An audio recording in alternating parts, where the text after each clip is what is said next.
आपसे सिर्फ इतना कहना है, यह आपकी मोहब्बत रसूल है, यह आपका ईमान है कि एक मुस्तफा की नामूस पर बात करने वाले शख्स के लिए आपने तमाम आसाइश को छोड़कर यहाँ ठंडक में आकर बैठे हैं। आपको इस बात की मुबारकबाद कि आपके सीने में अब भी ईमान की रमक बाकी है। बस उसी चिंगारी को शोलाए जवाला बनाने की जरूरत का एक शेर इसीलिए मैंने पढ़ा है, दिल है वो दिल जो तेरी याद से मामूर रहा। आपके दिल में अगर हुजूर की याद नहीं है, अगर आपके दिल में हुजूर की याद नहीं है, आपको फजर में हुजूर याद नहीं आते, आपको शादी के मौके पर हुजूर याद नहीं आते, आपको तन्हाइयों में हुजूर याद नहीं आते, आपको खुशियों के मौकों पर हुजूर याद नहीं आते, आपको मुसीबतों में हुजूर याद नहीं आते, आपको गम के मौके पर हुजूर याद नहीं आते, आपको अल्लाह रब्बुल इज्जत रिस्क दे तो आपको हुजूर याद नहीं आते, आपको चंद रुपया मिल जाए तो हुजूर याद नहीं आते, औलाद मैसर आ जाए तो हुजूर याद नहीं आते, कैद से रिहाई मिल जाए तो हुजूर याद नहीं आते। अगर आपके सीने में जो दिल है उसमें हुजूर की याद नहीं है, मैं नहीं कहता, इश्क और मोहब्बत का इमाम कहता है हमारी निगाह में वो दिल ही नहीं है जिस दिल में पैगंबर की मोहब्बत। सुभान अल्लाह, नारे तकबीर, नारे रिसालत।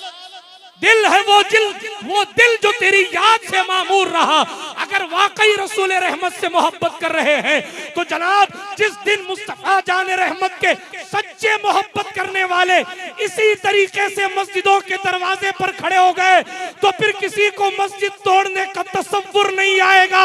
आज ये जो हालात बिखरे हैं उसकी वजह यही है, बर्बादे गुलिस्तान की खातिर बस एक ही उल्लू काफी है। हर शाख पे उल्लू बैठा है अंजाम में। क्या कहने, वाह। या रसूल अल्लाह,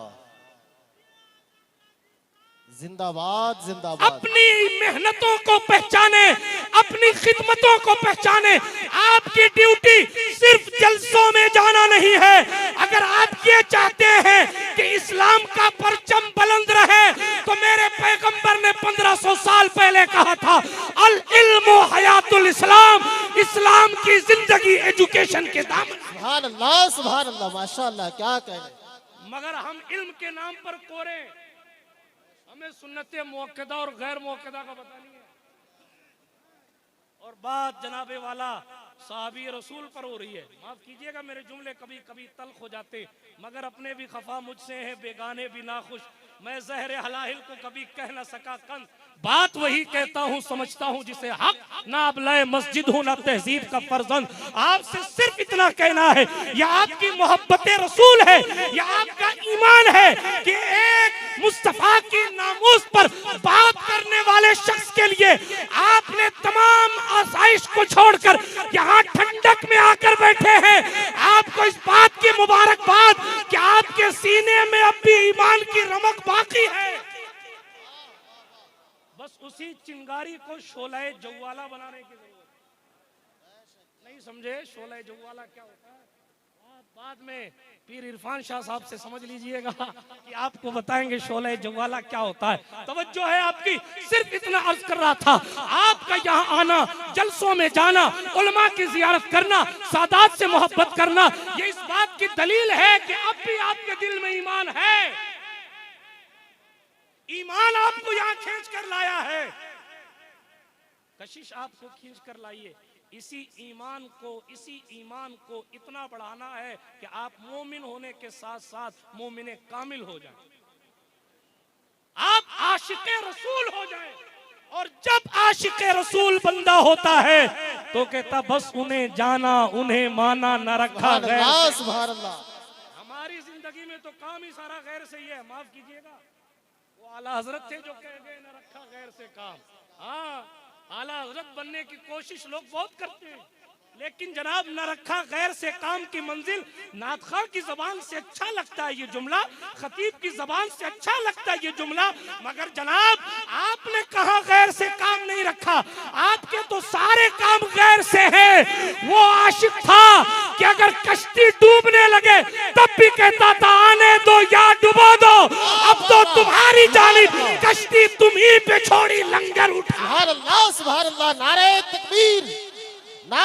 रिसालत, ये इश्क था, ये ना रखा गैर से काम था, ये ना रखा गैर से काम था।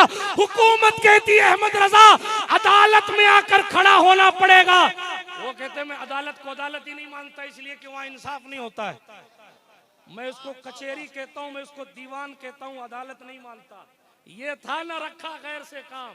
वो नान पारे के नवाब का कासिद आकर कहता हमारे पीर साहब के लिए एक कसीदा लिख दो, बहुत पैसे मिलेंगे। तो जनाब पैसों या हुकूमतों या इख्तिदार के लिए सरेंडर कर देने वाले को आशिक नहीं कहते, बल्कि आशिक की शान ये है कि अगर नवाब का कासिद आकर के कि हमारा कसीदा लिखो, हमारे पीर साहब का कसीदा लिखो, तो जवाब मिले करूं मद अहले दुअल रिजा, पड़े इस बला में मेरी बला। अरे मैं गदा हूं अपने करीम का। सुभान अल्लाह, सुभान अल्लाह, क्या कह रहे हैं। ये है ना रखा गैर से काम। आपको तो मदरसे से कोई काम नहीं, आप क्या कह रहे हैं ना रखा गैर से काम। आपको तो जनाबे वाला मोहब्बत रसूल और अदब से कोई सरोकार ही नहीं, आप क्या कह रहे हैं ना रखा गैर से। अपनी जिंदगियों में आप खुद से पूछें कि आपने 24 घंटे में कितने मिनट दीन की खिदमत की है। बस कोई लंबी चौड़ी तकरीर नहीं। रोजाना सोने से पहले सोचिएगा 24 घंटे में कितने मिनट मैंने दीन को दिए। बस आप अपने घर के प्रधानमंत्री हैं, आप अपने घर के राष्ट्रपति हैं, अपने घर का माहौल दीनी बनाइए। देखिए इनकलाब कैसे आता है। इनकलाब सिर्फ बातों से नहीं आता, इनकलाब कैरेक्टर से आता है, इनकलाब किरदार से आता है। बात दूर नहीं ले जाना चाहता, लेकिन अर्ज कर रहा था आज हमारी रगे ईमान फड़कती है कि मुसलमानों के साथ क्या हो रहा है। यमन का हाल देखिए, बगदाद का हाल देखिए, फलस्तीन का हाल देखिए। और अब तो सऊदी हुकूमत ने आम लोगों के लिए 7 बार माज़अल्लाह जो मदीना शरीफ आने की राहें खोल दी। जरा इस हाल को देखिए। उस कौम का जुमला बुरा लगे या सख्त लगे तो माफ कीजिएगा, हिज़्ब मुखालिफ का एक ठेले वाला भी अपने ठेले पर झंडा लगाकर फख्र महसूस कर रहा है और मेरी कौम शादियों में नाच रही है।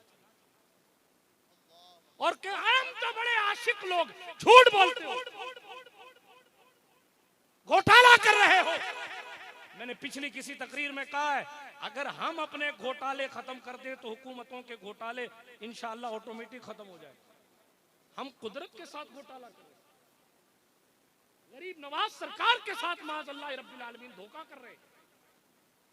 घोटाला पवाना धोखा। अल्लाह कहता नमाज पढ़ो, मगर माफ कीजिएगा हमारी जिंदगी में कितनी नमाज की अहमियत है वो आप भी जानते हैं, मैं भी जानती हूँ। ये सारे मस्जिद वाले इमाम तशरीफ फरमाए, ये सब जानते हैं कि क्या हाल है। ऐसे इनकलाब नहीं आएगा। ये फूलों की पत्तियां जो मेरे भाई हाथ में लेकर खड़े ना, ये पत्तियां भी तस्बीह करती हैं, अल्लाह का जिक्र करती हैं, इसीलिए इनको कब्रों पे डाला जाता है। आप जामसर की इस नगरी में, सादात नगरी में आने वालों, अपने दिल से जरा पूछो क्या हम इन पत्तियों की भी औकात नहीं रखते। ये पत्तियां भी अल्लाह का जिक्र करती हैं, इसीलिए हुजूर ने फरमाया है ये खजूर की शाख रख दो, जब तक सूखेगी नहीं तब तक जिक्र करती रहे। जब तक पत्ती नहीं सूखेगी तब तक अल्लाह का जिक्र करती। इसीलिए हम कब्र पर डालते हैं कि गुनहगार हो जाएगा, गुनहगार होगा तो इसके जिक्र की बरकत से अल्लाह उसके गुनाहों को माफ कर देगा, और नेकोकार होगा तो इन पत्तियों की जिक्र की बरकत से अल्लाह दर्जों को बुलंद कर देगा। मगर हम इंसान होकर 7 दिन में एक बार 2 रकात के लिए मस्जिद जाते हैं, और कई तो ऐसे हैं जिनको 7 दिन में भी जाने की तौफीक नहीं होती, और उसके बाद बातें आसमानी कर रहे होते। हम तो हम हैं। फजले ईमा पे है फजले नसब भी मौकूफ, बू लहब के भी लगा हाथ ना तब्बत के सिवा। मुहद्दिस आजम हिंद कहते हैं नाम ही नाम है जो कुछ है शरीयत के सिवा, जो नाम ही नाम है जो कुछ है हकीकत के सिवा, रास्ता कोई नहीं उनकी शरीयत के सिवा।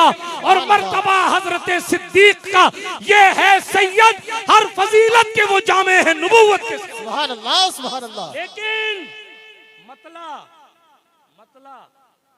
रास्ता कोई नहीं उनकी शरीयत के सिवा, कोई रास्ता ही नहीं है। आप अपना रास्ता तय कर रहे हैं तो देखिए उसका डेस्टिनेशन कहाँ है, वो कहाँ जा रहा है। जन्नत जाने के लिए तो उसी रास्ते पर चलना पड़ेगा जिस पर रसूलुल्लाह चले। मैं अर्ज ये कर रहा था, आप सारे आलम में जब इस्लाम का ये हाल देखते हैं तो दिल तड़पता है और ईमान वाले का तड़पता है। परेशानी, मैंने ऐसे ऐसे लोगों को भी देखा है जो तन्हाइयों में बैठकर फिक्र उम्मत पर रोते हैं। आज की तारीख में भी ऐसे ऐसे लोगों को भी देखा। अल्लाह उनके जज्बात को सलामत रखे। लेकिन तवज्जो के साथ बात मैं अर्ज कर रहा हूं, तेजी के साथ सुन लीजिए। अर्ज ये कर रहा था, हम और आप जब देखते हैं ये मुसलमान के खिलाफ नए नए कवानीन, और ये सिर्फ हिंदुस्तान की बात नहीं है, पूरी दुनिया में इस वक्त हाहाकार मचा हुआ है। जिनको हम सो कॉल्ड इस्लामी ममालिक कहते हैं, उनकी क्या हालत है वो भी अब सोशल मीडिया की वजह से हमारी निगाहों से छुपी हुई नहीं है। हमें अपनी हद का पता नहीं, यही वजह है। जुमला तल्ख लगे तो मैं तमाम अहले खानका से माफी चाहता हूं, लेकिन जिस फ्रांस के प्रधानमंत्री से तुर्की के राष्ट्रपति ने हाथ मिलाना गवारा न किया, उसके गुस्ताखे रसूल होने की वजह से आप तसव्वुफ के नाम पर उसको चादरें पेश कर रहे हैं महबूब इलाही के आस्थाने पर। बेज़मीरी के इंतहा नहीं होगी। जिस महबूब इलाही ने मुसलमान बादशाह अलाउद्दीन खिलजी से मुलाकात करने से मना कर दिया था, उसके दरबार में गुस्ताखों को लाकर एजाज दिया जा रहा है और फिर पूछ रहे हैं कि मुसलमानों का हाल ये क्यों है। हमें अपनी हद का पता नहीं कि हमें क्या करना है और क्या नहीं करना। मैं अर्ज ये कर रहा था, अगर आप चाहते हैं कि इस्लाम तरक्की पा जाए तो अल इल्म हयातुल इस्लाम, इल्म इस्लाम की जिंदगी है। ये सायरन किसका है?